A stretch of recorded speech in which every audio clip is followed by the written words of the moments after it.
se comemora a Páscoa e nós queremos falar um pouquinho sobre ela, sobre a Páscoa. Abra comigo, por favor, a sua Bíblia no livro de Êxodo, no capítulo 12. Êxodo, capítulo 12.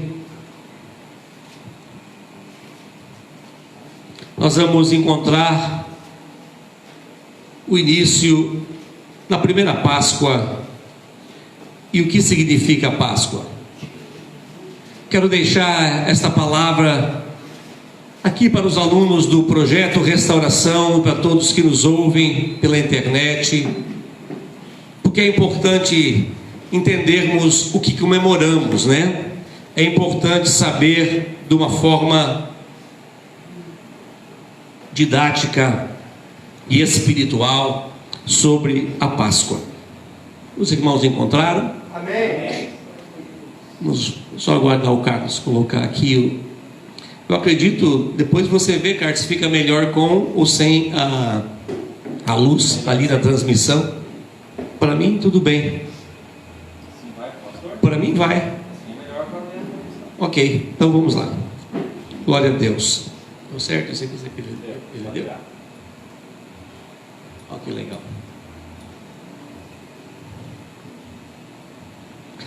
No capítulo 12, nós vamos ler alguns versículos, porque são muitos versículos, mas você que está em casa nos acompanhando, você que está aqui, depois você pode fazer uma leitura completa do livro de Êxodo, no capítulo 12, que é a instituição da Páscoa.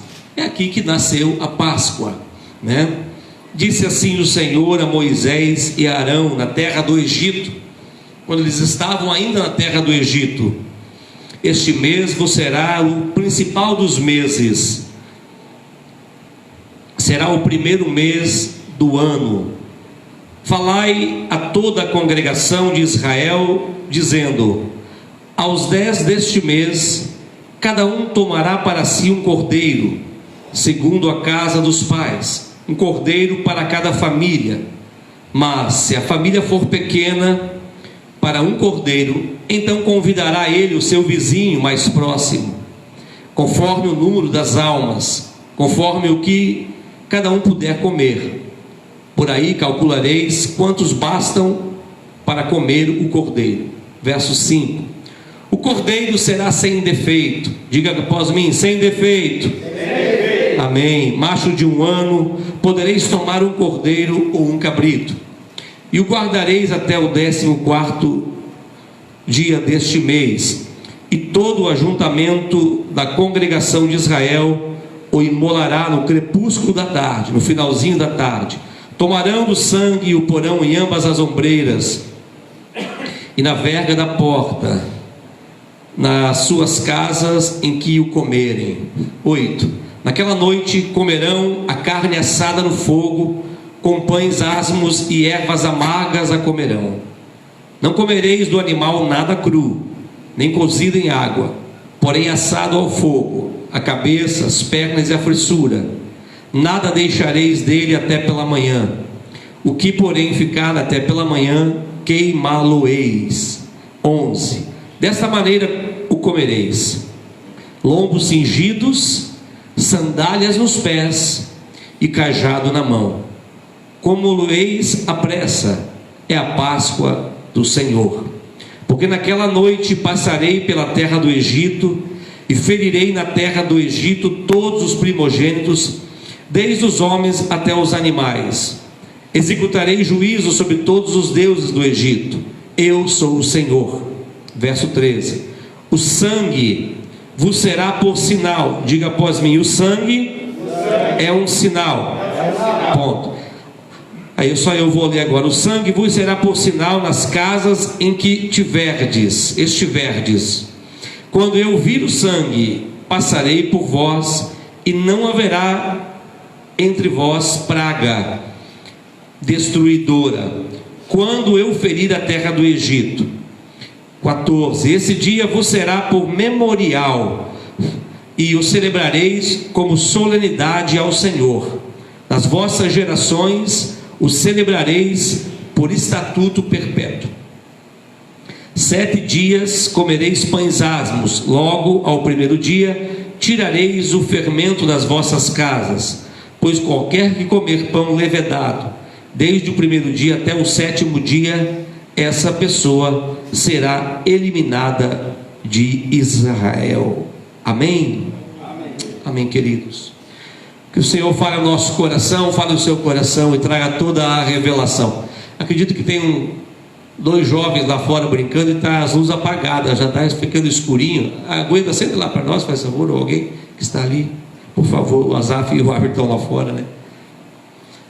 Querido, você que nos ouve aqui nesta noite, você que está pela internet, hoje é o dia da Páscoa e nós precisamos deixar bem claro que o que vamos falar aqui não é a opinião minha, não é a opinião da igreja a qual eu pertenço, que eu congrego, mas é a opinião da Bíblia, é a palavra de Deus. E a palavra de Deus não tem nada que possa refutá-la, a não ser aqueles que a querem refutá-la. E os que não querem acreditar nela, assim o podem fazer. Deus jamais obrigou ninguém a crer nele por força, sempre por livre e espontânea vontade. Deus explica, fala os caminhos que o homem deve seguir. E nós estamos comemorando a Páscoa hoje. Mas a pergunta é: nós vemos muitas coisas, muitas pessoas desejando a feliz Páscoa uns aos outros, e isso, por um lado, não é errado. Porém, se você não entender e se você não saber o que é de fato a Páscoa, de pouco valor ela terá para você. Aliás, nós vemos muitos cristãos no dia de hoje postando mensagens na internet, mensagens no WhatsApp, desejando um feliz Páscoa. Mas o cristão, se ele fosse comemorar a Páscoa, ele deveria fazer essas postagens toda vez que ele for tomar a ceia. Todo culto que ele vai para a ceia, ele deveria então desejar a feliz Páscoa para alguém.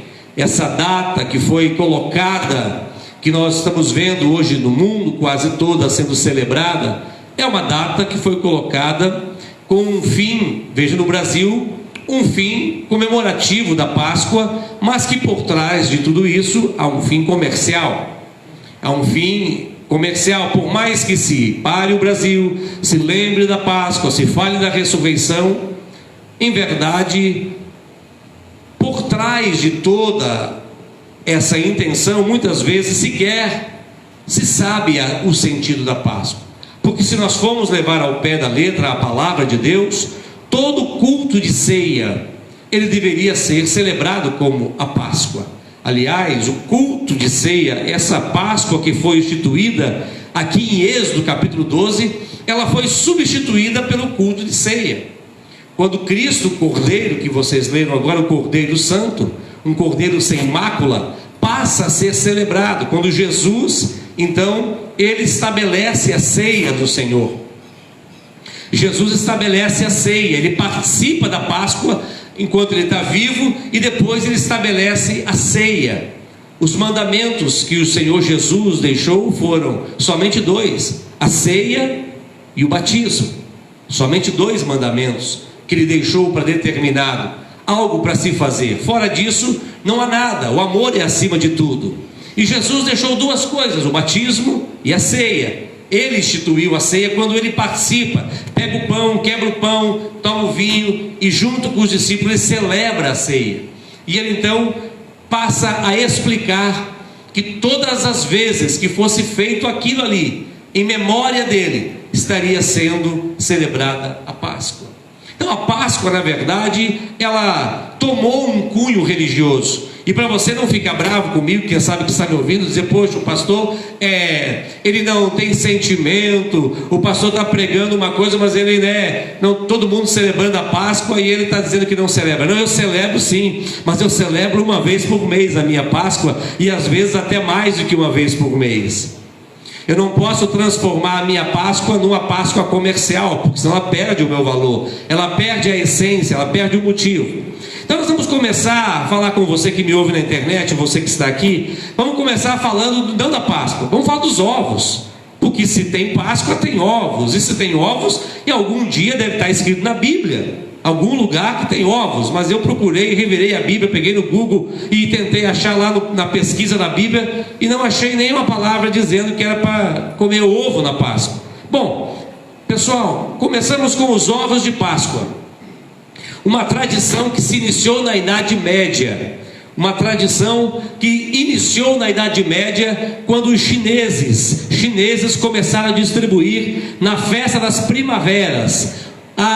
Porque os chineses comemoravam quando vem a primavera, até hoje tem a festa deles. Há poucos dias, em razão do coronavírus, foi falado que eles não puderam começar a festa das primaveras, porque eles começavam a entregar os ovos. Aliás, ovos e coelho, mas também nunca vi coelho botar ovo. Tem um negócio que não cabe na minha cabeça. É o ovo e o coelho, né? Mas o coelho também, eu não sei se vocês têm coelho que bota ovo. Alguém por aí, por favor? Eu nunca vi o coelho botar ovo também. Tá uma confusão isso aí, o ovo e o coelho. Mas tá bom. É que os chineses inventaram o ovo. E aí daqui a pouquinho o Papa Nicolau I, no século XVIII, através da Igreja Católica, também ele passa a adotar o ovo. No século XVIII, o Papa Nicolau I, ele vê que está tendo lá o negócio do ovo lá na China e fala assim: vamos trazer essa imagem do ovo para o Brasil, e os católicos passam então a usar o ovo como um símbolo da ressurreição. Nada a ver para mim. E os coelhos então surgem daí na França em 1215, um pouco antes ainda do século XVIII, né? O século XII na França. Então os chineses colocam o ovo, os franceses colocam o coelho, e o Papa Nicolau I traz para dentro do Brasil aí a questão do ovo, e até hoje nós estamos comemorando essa questão, longe da palavra, longe de alguma determinação, e que acaba de um lado ou outro tirando o holofote da cruz, tirando o holofote da cruz, tirando o holofote do verdadeiro sacrifício, da verdadeira Páscoa. Hoje eu vi um judeu falar da Páscoa, falar dessa Páscoa que nós lemos, porém um judeu que não acredita ainda em Jesus. E eles celebram até hoje essa Páscoa, esperando o Cordeiro ainda, esperando o Cordeiro Santo. Porque você precisa entender que o Velho Testamento, essa Páscoa, ela tem um significado com o Novo Testamento. E nós vamos entender isso nesta noite. Bom, quando começa a Páscoa, antes de estabelecer a Páscoa, lá no Velho Testamento, antes de Deus estabelecer a Páscoa entre Moisés e Arão, ele tinha o povo preso no Egito. O povo, diz a Bíblia, estava no Egito preso. Então Deus queria libertar o povo que estava preso, e Deus fala várias vezes para Faraó, através de Moisés e de Arão, para liberar o povo que estava preso, para ir ao deserto, para adorar a Deus. Faraó, e algumas vezes, liberava o povo, falava: pode ir adorar o seu Deus. Mas quando o povo estava indo, Faraó se arrependia e mandava buscar o povo de volta, porque Faraó tinha dois medos. Primeiro, que eles parassem de servir a ele como força física, e segundo medo, como nação. Os judeus eram muita gente que estavam presas no Egito. Então ele ia perder tanta força no trabalho, como ele poderia estar liberando uma nação para ficar forte, como é forte hoje Israel, né? Um povo que em 1948, um povo que não era nação, que não tinha nada, andava vagando pelo mundo. O povo de Israel se torna uma nação, passa a ser uma nação forte, hoje muito forte, em todos os sentidos Israel é forte. Então, quando Deus fala com o Faraó, falar com Moisés para ir liberar o povo, tipo através de Moisés e de Arão, falava com o Faraó dizia: vai, mas depois o Faraó se arrependia. E aí então Deus começa, o processo de Deus, ele é sempre assim. É assim na minha vida, é a vida de vocês, na vida de qualquer um homem. Deus sempre começa com uma fala mais suave e vai dizendo: muda, ou você precisa mudar isso aqui. É igual a pregação do domingo passado, o vaso. Primeiro ele vai moldando o vaso de um jeito, vai moldando, quer mudar, não, aqui tu não pode tocar, Senhor. Deus vai mudando a forma de falar. Cada homem vai ouvindo Deus falar de uma forma. Deus vai dizendo: ó, muda isso aí. Você não muda. Deus começou a falar com o faraó através de Moisés. Moisés fazia os milagres lá na frente de faraó. Os magos de faraó faziam milagres também. Deus teve que começar a engrossar o tom da voz. E Deus então começa a mandar pragas sobre o Egito. 10 pragas. 10. A primeira praga, água em sangue. Deus manda isso aqui tudo. Eu tenho uma outra mensagem que eu prego sobre as 10 pragas e o que Deus estava querendo falar com o faraó. Porque cada uma dessas pragas era um deus lá do Egito.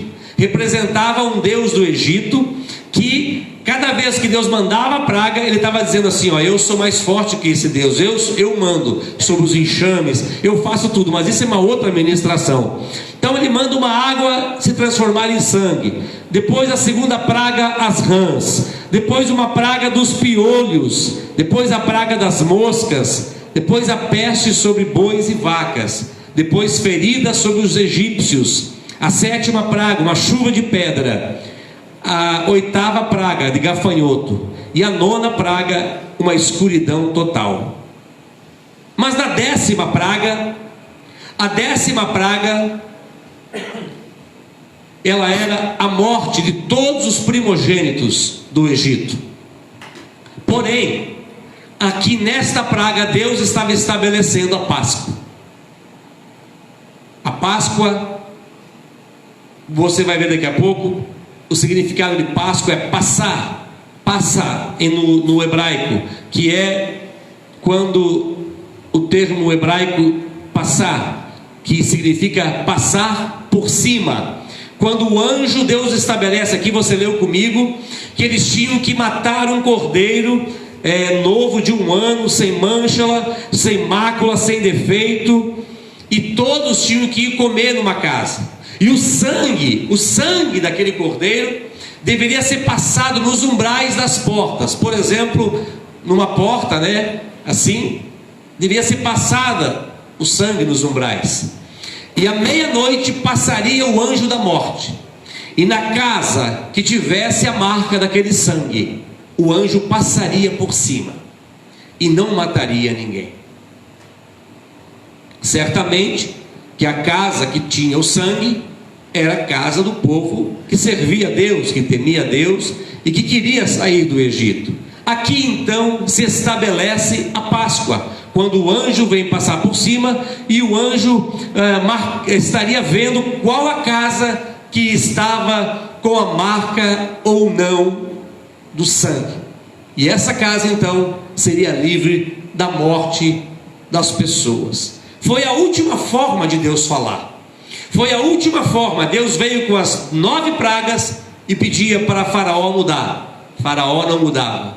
Até que então ele precisou estabelecer a última fala. Bom, esse cordeiro que foi morto para ser comido com a família, esse sangue que foi passado nos umbrais, tinha tudo a ver e tem tudo a ver com um cordeiro que tira o pecado do mundo, que está no Novo Testamento. E aquele sangue derramado lá nos umbrais é o sangue que até hoje, quando Deus olha para você e para mim, Ele vê. O que Deus olha em nós quando Ele olha para nós para fins de salvação?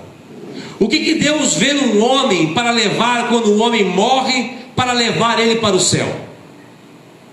O que Deus olha no homem? Se ele praticou boas obras, se ele foi uma pessoa boa, ou se ele tem a marca do sangue de Jesus. É isso que Deus olha. O cordeiro que estava lá representado nos umbrais é o mesmo cordeiro Jesus, que tira o pecado do mundo sobre o homem. Então nós começamos a ver o seguinte, que os atos de Deus, eles são sempre formados de longanimidade, avisos. Deus sempre dá avisos ao povo. Deus jamais vai fazer nada sem avisar você, sem me avisar. Às vezes é um aviso mais manso, Às vezes é um aviso mais lento, vai te dizer: você está errado, esse caminho vai te levar para um lugar terrível. E você pensa assim: ah, isso é coisa da minha cabeça. Mas no fundo do seu coração, você sabe que aquele ato é errado. Você sabe que aquela atitude é errada. E você fica fazendo, e Deus vai então manifestando a sua longanimidade. Já existiram pregadores, pastores, que ficaram escondidos no pecado 1 ano, 2 anos, 3 anos. Mas chega uma hora que Deus fala: bom, eu tentei em 2 anos mudar a sua vida, tirar isso de você, você não quis mudar, agora eu vou ter que trabalhar com você diferente.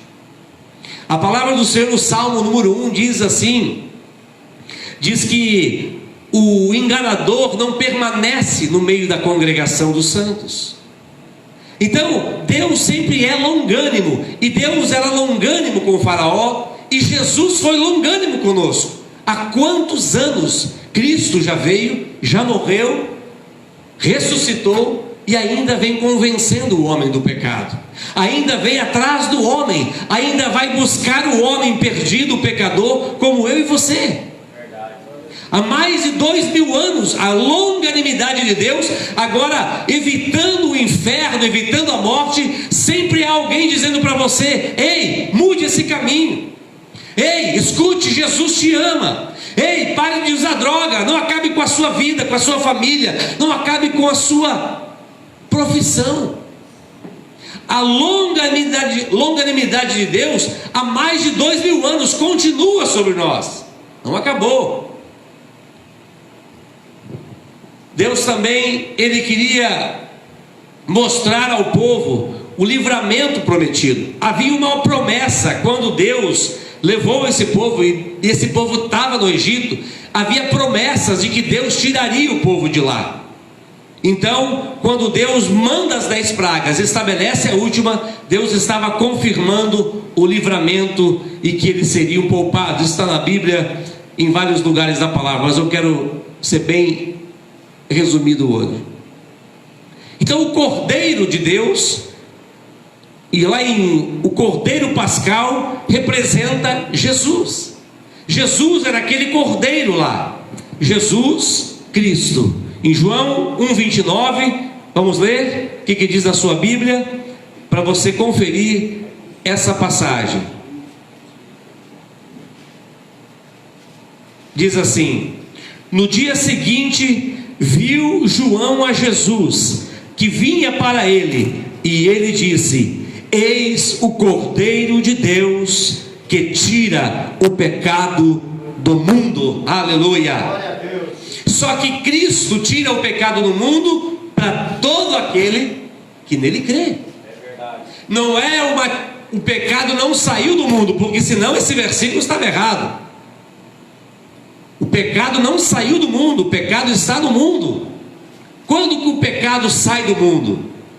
Quando você sai do mundo e entra em Cristo Jesus. Glória a Deus. Quando você crê neste Cordeiro, quando você come deste sangue, deste pão, que é a ceia, que nós vamos participar daqui a pouco, os que são batizados, alcançados do Senhor, nós vamos celebrar a ceia aqui hoje, ao final do culto. Nós vamos celebrar a Páscoa. Eu celebro, toda vez que eu celebro a minha ceia, eu estou celebrando a minha Páscoa. E não consegue me entrar na minha cabeça ainda, depois de todos esses anos de conversão, que eu tenho que parar um dia do ano para lembrar de uma Páscoa comercial. Não consegue me entrar na cabeça ainda, no meu espírito, o porquê que cristãos celebram uma vez por ano a Páscoa, quando deviam celebrar todas as vezes que o fizer em memória dele. Glória a Deus. Ele é o Cordeiro de Deus que tira o pecado do mundo. Os pães sem fermento, não poderia ter fermento, significa da pureza que nós temos que viver, uma vida agora pura em Cristo Jesus. E também as ervas amargas, que lembrava da servidão, que o povo servia e que eu e você tínhamos antes de aceitar a Cristo. Para que a gente para celebrar a Páscoa? Por que Deus estabeleceu em Êxodo 12 um ato? Por que Deus estabeleceu um ato? Porque Ele queria que o povo de Israel lembrasse da servidão que eles estavam, estabelecesse que Ele, em Cristo Jesus, o Cordeiro, um dia viria o Cordeiro, o Messias deles. E quando Jesus estabelece a Páscoa no Novo Testamento, no seu sangue, agora no seu corpo, Ele queria fazer você se lembrar, querido irmão, do tempo que você viveu na escravidão amarga no Egito. Porque hoje o Egito para nós significa o mundo de pecado que nós vivíamos outrora. Lá para os israelitas significava a sua servidão no Egito. Para nós era a nossa vida presa ao pecado. Então toda vez que eu vou celebrar a ceia na igreja, que eu vou comemorar a ceia na igreja, eu preciso saber disso, que a ceia é um ato de memória. Já vamos chegar lá, quando Jesus diz assim: fazei isso toda vez que fizerdes em memória de mim.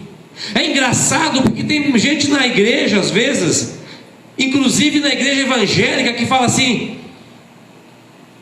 eu tenho que ir para a igreja, vai ter ceia amanhã.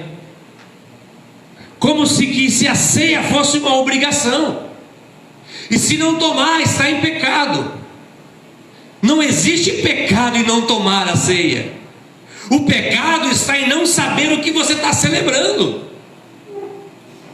O pecado é você ir tomar a ceia, celebrar a ceia, sem saber do que está acontecendo, sem saber por que você está tomando a ceia, sem lembrar de quem você era e de quem mudou a sua história. Tem pessoas que vão para a igreja celebrar a Páscoa, a ceia, e chega na ceia, aí vai visitar uma cidade, aí está lá em Curitiba, chega na igreja, vai ter ceia. Aí o irmão fala assim: não, eu já tomei a ceia domingo passado na minha igreja, eu não vou tomar hoje. É como que se fosse mais um compromisso de simbolismo. Que é isso? Os cristãos, nossos pais da igreja, lá em Atos dos Apóstolos, celebravam a Páscoa, sabe quantas vezes por mês? 30. Todos os dias eles celebravam a ceia, porque eles imaginavam que Cristo já estava às portas para voltar. Eles tomavam a ceia todos os dias, porque para eles era trazer à memória o sacrifício que Cristo havia feito por eles. Com o tempo passou a celebrar uma vez por semana. Com o tempo as igrejas evangélicas no Brasil hoje, como uma regra geral, celebram uma vez por mês. Parece que o dia da ceia é o dia que mais cura, tem mais poder. Não é isso, não tem nenhum misticismo, porque senão nós vamos voltar a uns rituais como nós éramos presos outrora. Não existe mais ou menos poder, não existe, porque é um ato memorial, é um ato racional, não tem nada a ver de sobrenatural na ceia, irmão querido. Jesus disse que nós devíamos celebrar a ceia todas as vezes que lembrarmos dele. Glória a Deus. Se eu quiser tomar a ceia de meio-dia, de manhã e à noite, eu posso celebrar, dizer: Senhor, eu vou tomar agora em memória de Ti, Pai, em nome de Jesus. Eu posso ministrar a ceia para minha família, eu posso ministrar, como eu sou pastor, estou preparado para isso. Estão mistificando as coisas cristãs de novo, estão colocando jugo de novo, estão criando regras de novo.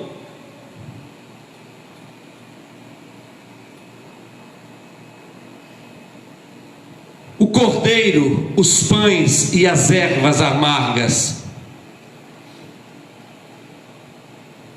Champlin um grande escritor já falecido, disse: existia uma penalidade imposta contra aqueles que ingeriam um pão levedado com fermento durante a festa dos pães asmos. Eram castigados com açoites quem comia pão com fermento. E aí Champlin fala: ora, se podia ser tão importante para um judeu observar uma mera cerimônia, um ritual, então deve ser extremamente importante para um crente viver direito a sua vida cristã.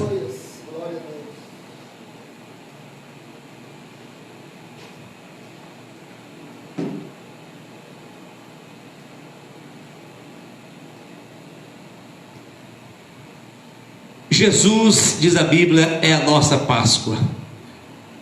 Diz assim o texto em Coríntios: expurgai o fermento velho, para que sejais massa nova, assim como sois sem fermento, porque Cristo, nossa Páscoa, já foi crucificado. Em João capítulo 2, verso 23, você está com a sua Bíblia aberta aí pertinho, diz assim: estando ele em Jerusalém durante a festa da Páscoa, muitos, vendo os sinais que ele fazia, creram no seu nome. Mas o próprio Jesus não se confiava a eles, porque os conhecia todos. Diz assim: estando ele em Jerusalém durante a festa da Páscoa, Cristo esteve em uma das festas da Páscoa. Jesus instituiu também a ceia do Senhor. E mais, abra comigo lá em Marcos 14.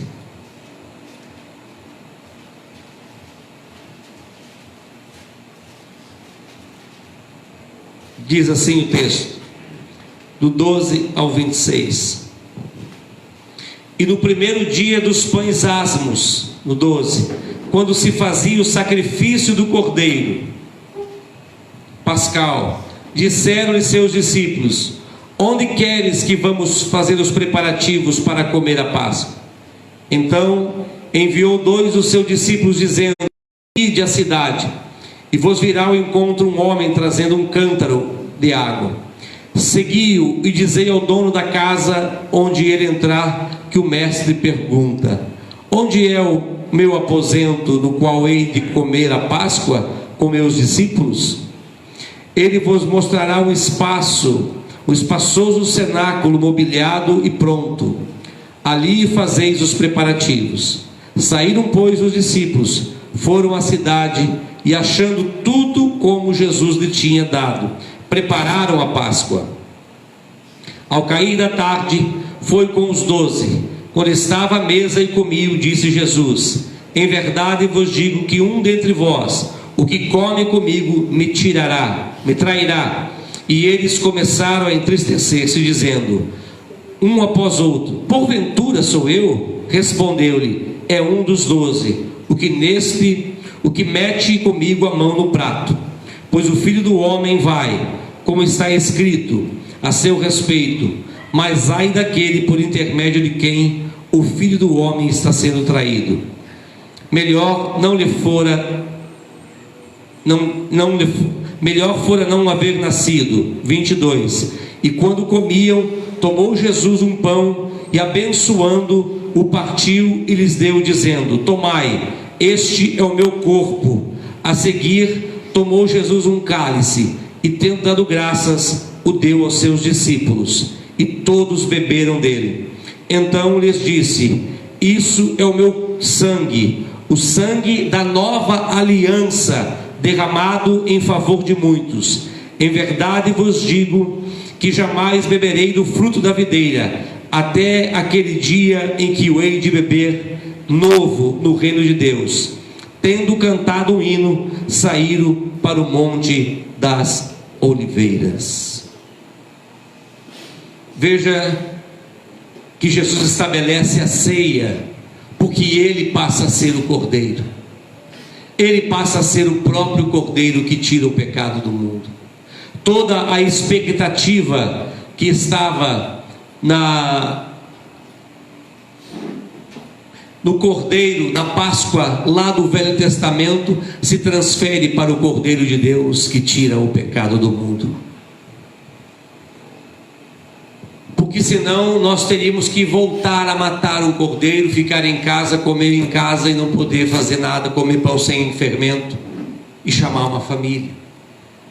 Então o cristão, como que ele participa da Páscoa? Todas as vezes. Abra sua Bíblia comigo em 1 Coríntios, no capítulo 11, por favor. Quando o apóstolo Paulo, ele celebrando a ceia com os irmãos lá de Coríntios,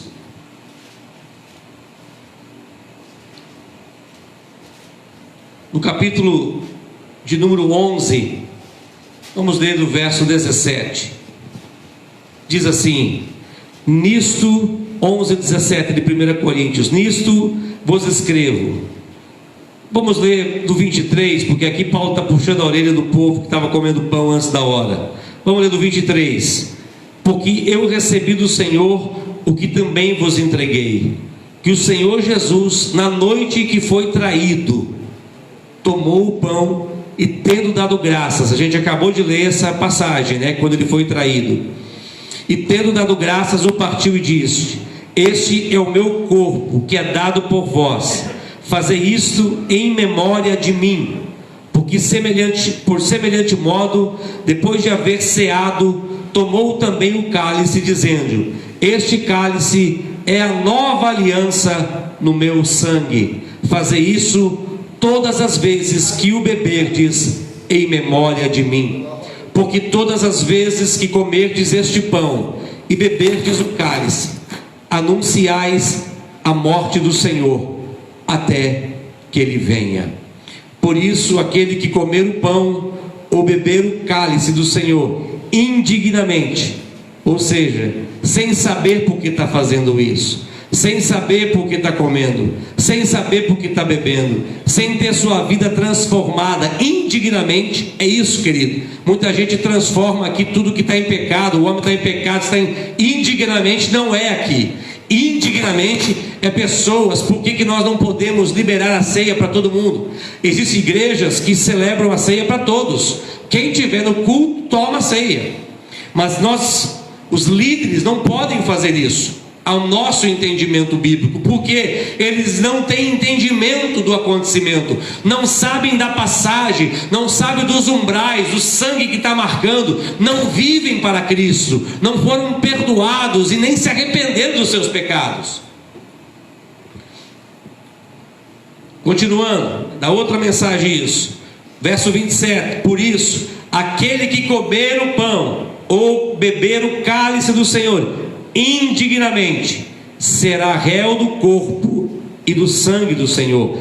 Examine-se, pois, o homem a si mesmo, e assim coma do pão e beba do cálice. Examine-se o homem a si mesmo, olhe ele, se Cristo é o cordeiro dele que tira o seu pecado do mundo. Olhe ele, se de fato ele vive para Cristo, e aí ele pode comer do pão. Tinha pessoas, não falei, que não podiam comer lá junto. Os estrangeiros não podiam comer. Os escravos que tinham sido circuncidados não podiam comer do cordeiro junto. Eram pessoas excluídas de comer. Eram nações que não podiam participar.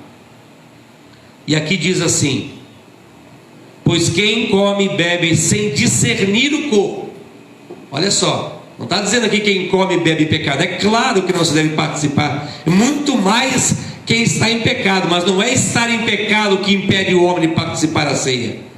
Quem já está em pecado não está discernindo mesmo, isso é lógico, não pode tocar na ceia. Mas sem discernir o corpo é sem entender o sacrifício, é sem entender quem morreu por mim e por você. E antes, como é que eu fui entender isso só com 22 anos de idade?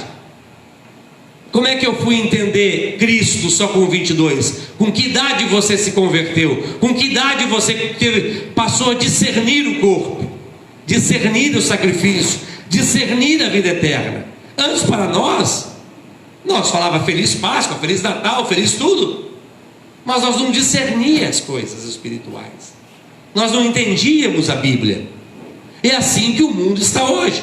Hoje todo mundo na terra comemorou Páscoa, mas não discerne o corpo, não discerne o sacrifício, não discerne o sangue. Por quê? Porque vive na prática do pecado, porque não consegue vencer o pecado, porque só Cristo vence o pecado em nós. Glória a Deus. Pois quem come e bebe sem discernir, come para o seu juízo. Por isso que nós, presbiterianos, só entregamos a ceia para quem é batizado, entendeu, participou, está membro de uma igreja, em tese já discerniu o corpo, em tese já foi discipulado, cuidado, ensinado. Por isso nós vamos celebrar daqui a pouco a ceia aqui, e só aqueles que estão batizados e há um bom período aqui já em internação que vão participar. Existem muitas formas de celebrar a Páscoa, mas a pergunta que eu peço aqui: e a sua Páscoa? Você está protegido? Você tem sangue nos teus umbrais? Se o anjo da morte passar hoje, ele te leva embora? O anjo da morte, se passar sobre nós, e vai passar um dia, sobre a sua vida já tem o sangue de Cristo? Cuidado, o mesmo anjo da morte passa. Nós vamos um dia ter que morrer, é quase que obrigatório, se Jesus não voltar antes. Nós vamos morrer. E qual será a diferença que vai nos levar para Deus? A diferença é se tiver nos nossos umbrais. Nós não parecemos uma porta? Olha aqui. E se tiver em nossos umbrais marcados com o sangue de Jesus, você é de Deus. Se você discerniu o corpo, se arrependeu dos seus pecados, creu no Cordeiro de Deus que tira o pecado do mundo como seu Senhor e seu Salvador, não somente como seu Salvador, porque o mundo quer Jesus como Salvador, mas não quer Ele como Senhor, porque Senhor manda, Senhor pede que a gente mude algumas coisas, e as pessoas gostam de adorar a Deus como um Salvador, não como um Senhor. Porque quando eu sou teu Senhor, o Hamilton aqui é o coordenador, eu sou o presidente, vocês devem respeito às vezes, em muitas áreas a nós, e as pessoas às vezes não gostam de obedecer a Hamilton. E nós termos Jesus como nosso Senhor, também nos leva a ter que obedecer a Jesus, a ter que obedecer a sua palavra. Ainda que sejamos falhos, pecadores, estamos lutando cada dia, vencendo cada dia um pouco mais. Mas o homem alcançado por Cristo não é um homem perfeito, é um homem que busca cada dia a perfeição. Glória a Deus, aleluia. Não é um homem mais que não peca, mas é um homem que não vive mais no pecado. Antes nós éramos escravos do pecado. Escravo é estar preso, escravo é depender. Eu dependo só daquele negócio, eu dependo do pecado. Agora não, acidentalmente eu cometo um pecado, acidentalmente, não mais pela prática do pecado. Antes só a prática do pecado nos enchia, nos satisfazia, mas agora não, agora nós estamos satisfeitos em Cristo Jesus. Cristo é a nossa Páscoa, e Ele estabeleceu para fazermos isso. Por quê? Porque a gente esquece, querido. Esse povo aqui que foi liberto, esse povo da Páscoa aqui de Êxodo 12, Deus tira eles do Egito e leva eles para a terra prometida. Só que a caminhada estava demorando um pouco no deserto, e eles começaram a dizer: eu não sei não, estava tão bom no Egito, lá nós tinha pepino, tinha melão, levava uma chicotada nas costas de vez em quando, construía as pirâmides para os faraó, mas lá tinha o que comer. Aqui nesse deserto estavam passando fome. O povo se esquece do que Deus fez. Nós, homens, nos esquecemos do que as pessoas nos fazem de bem, nos lembramos mais rápido do que nos fazem de mal. Às vezes as pessoas nos fazem 10 coisas boas, mas se ela fizer uma coisa mal para nós, pá, se foi. Então Jesus, para que ele estabelece a ceia? Para que nós lembrássemos sempre do que ele fez por nós. Por isso que não tem tempo de validade. Você pode celebrar todo dia, toda semana, todo mês. Você pode celebrar sempre o que ele fez por você. E essa será a tua Páscoa. E o ovo, o coelho, não tem nada de Páscoa.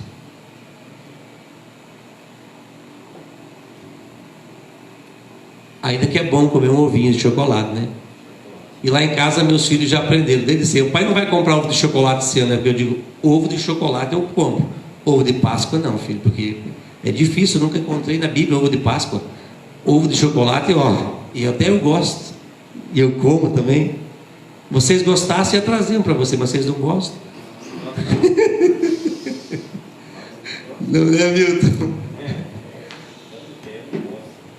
É duro essa palavra, porque ela confronta às vezes dogmas, ela confronta uma sociedade inteira. É mais fácil celebrar essa Páscoa que está sendo celebrada hoje. Ou Páscoa é a ressurreição, Páscoa é o amor, Páscoa tem que estar unido.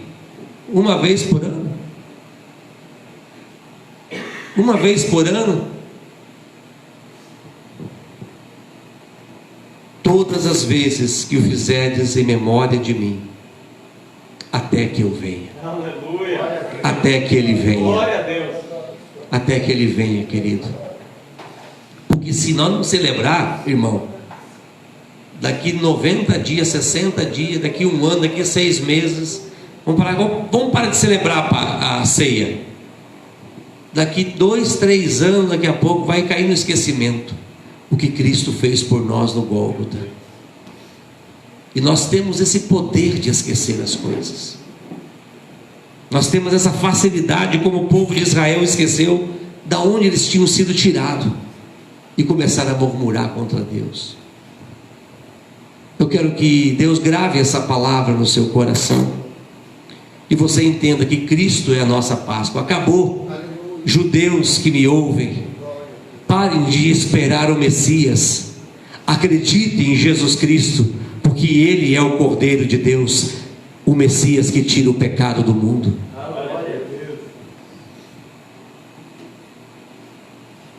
O Cristo, o Filho do Deus vivo, é a nossa Páscoa. Amém? Vamos orar? Nós vamos encerrar agora aqui a nossa transmissão com você que está conosco. Deus te abençoe. Guarde essa palavra no seu coração. Se você está desviado do caminho de Deus, volte para Deus, corra para Ele, volte a celebrar a ceia do Senhor, volte a celebrar a verdadeira Páscoa, uma Páscoa cheia de vida, cheia de ervas amargas, que vai lembrar sempre que Cristo nos tirou do Egito para uma nova vida. Deus abençoe a cada um, em nome de Jesus. Glória a Deus.